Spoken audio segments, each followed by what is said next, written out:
আসসালামু আলাইকুম। আমি আজকে ওই সমস্ত ভাইদের জন্যই এই ভিডিওটা তুলে ধরেছি, যে সমস্ত ভাইদের শরীরে পর্যাপ্ত আঁচিল হয়, আঁচুল বা আঁচিল।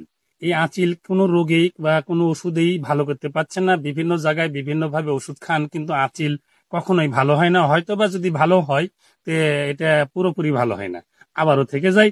তো আঁচুল রোগ থেকে একবারে নির্মূলের একটা গাছ দেখাচ্ছি আমি। এই যে দেখছেন, এটাকে বলা হয় ঘেটু গাছ। আমাদের দেশে বলে একে ঘেটু গাছ, কেউ বলে ভেটি গাছ। এই ঘেটু গাছ অথবা ভেটি গাছ, এই যে দেখতে পাচ্ছেন, এই গাছের একটা চারা গাছ নেবেন। চারা গাছটা কেমন হবে, ছোট্ট সাইজের একটা গাছ নেবেন। গাছটাকে যে লোকের গায়ে আঁচিল হয়েছে ওই লোকের নাম ধরে এই গাছটা এক নিঃশ্বাসে টান দিয়ে তুলে ফেলে দিবেন। দেখবেন এটাকে পরপর 3 দিন 3টা গাছ তুলে ফেলে দিবেন। জীবনের মনে আঁচিল ওর শরীরে থাকবে না, একবারে খসে পড়ে যাবে। আঁচিলের বংশ শরীরে থাকবে না, ইনশাল্লাহ থাকবে না। তো এই নিয়মেই প্রত্যেক দিন একটা করে গাছ তুলবেন, 3 দিনে 3টা গাছ, ইনশাল্লাহ ভালো হয়ে যাবেন আঁচিল রোগ থেকে। তো ভালো থাকবেন, সুস্থ থাকবেন। আসসালামু আলাইকুম ওয়া রাহমাতুল্লাহি ওয়া বারাকাতুহু।